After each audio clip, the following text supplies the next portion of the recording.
બનાસકાંઠામાં એક નકલી સરકારી અધિકારી બની ફ્રોડ આચરતા પોલીસ ફરિયાદ.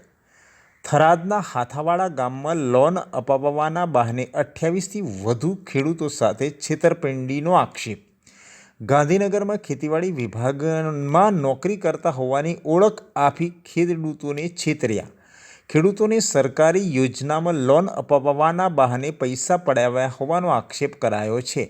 પશુપાલન અને હોમ લોન સબસિડી સાથે આપવાના બહાને ખેડૂતો પાસેથી પૈસા ઉઘરાવ્યા હતા. ખેડૂતો પાસેથી 10.68 લાખ ખંખેરી જતા 2 શખ્સો સામે ફરિયાદ નોંધાઈ છે. ભાવનગરના ભૂતિયા ગામના ભાવેશ ડાભે અને ઓઝા સહિત 2 લોકો સામે ફરિયાદ કરવામાં આવી છે.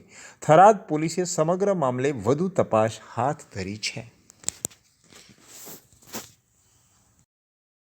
વર્ષોથી ભાઈ દર્શન કરવા આવતો હતો ત્યારે એક દિવસ મને કે હું ભાઈ પશુપાલકમાં નોકરી કરું એવી રીતે નકલી અધિકારી થઈને મારી જોડે વાતચીત કરી અને એમણે કીધું કે ફાઇલ ચાર્જ છે 13,500, સર્વે ચાર્જ છે 3500 રૂપિયા અને 40% સબસિડી આપશો તો એના કુલ મારા જોડેથી ફાઇલ ચાર્જ ને બધો થઈને 50,000 રૂપિયા લીધો. આવી રીતે બીજા શ્રદ્ધાળુ આવતા 28 જણોને આવી રીતે ફ્રોડ કર્યો, નકલી અધિકારી બનીને બધો નમૂનો આવી રીતે છેતરપિંડી કરી અને ભાગી ગયો છે. એનું કડકમાં કડક કાર્યવાહી કરવા